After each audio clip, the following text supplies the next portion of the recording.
Symphonies, by definition, are an elaborate musical composition for full orchestra, typically in 4 movements, and at least one is in sonata form. This is a fancy way of saying that symphonies are really long pieces of music broken into different parts with different themes.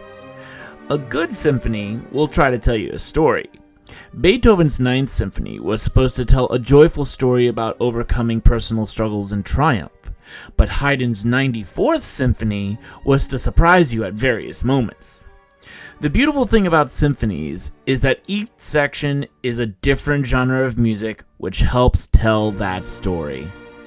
It's time to now look at each part of the symphony and learn how it's put together.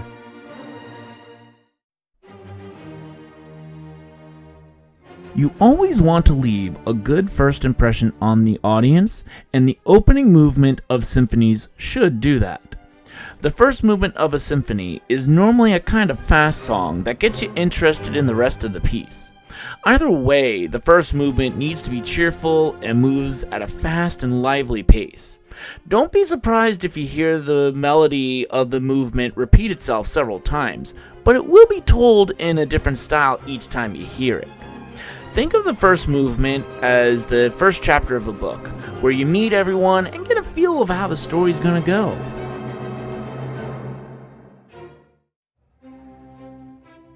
The second movement of a symphony is a much slower and more melodic piece of music. The style of the piece is much like a ballad and tells a sad or personal story, while also being a beautiful moving line. The second movement is the most song-like of the 4 movements, so you can sit back, relax, and enjoy, and listen to a beautiful song as you get ready for the rest of the symphony, because you still have 2 movements to go. Think of the second movement as the calm before the storm. You know that something's coming, but you just don't know what to expect.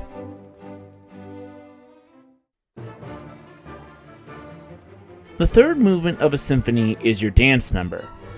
After you hear a bold opening and a lyrical second movement, you want to get the body moving a little bit.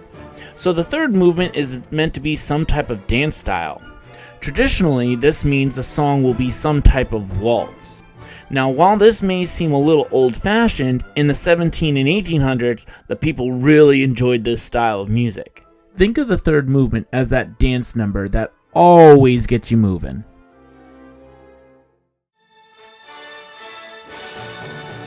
You always want to leave the audience wanting more, but also leaving them satisfied at the same time. This is where the finale comes in. The final movement is a pulse-pounding piece of music meant to show off the talents of the musicians. This song is fast and keeps the audience hoping the piece doesn't end. The final movement is a fun time and should leave a lasting impression on you. Think of the final movement as a roller coaster. You're scared at first, you enjoy the ride, then you want to ride it again.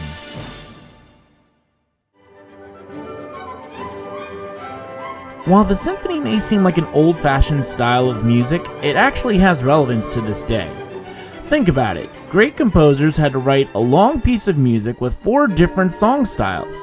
Many modern artists do the same thing, whether it be Beyoncé singing pop and R&B, Taylor Swift singing rock or country or pop, or Lin-Manuel Miranda writing a famous Broadway show that has almost every genre of music. Symphonies were a way for the people to listen to different genres of music when devices like the radio or streaming services did not exist.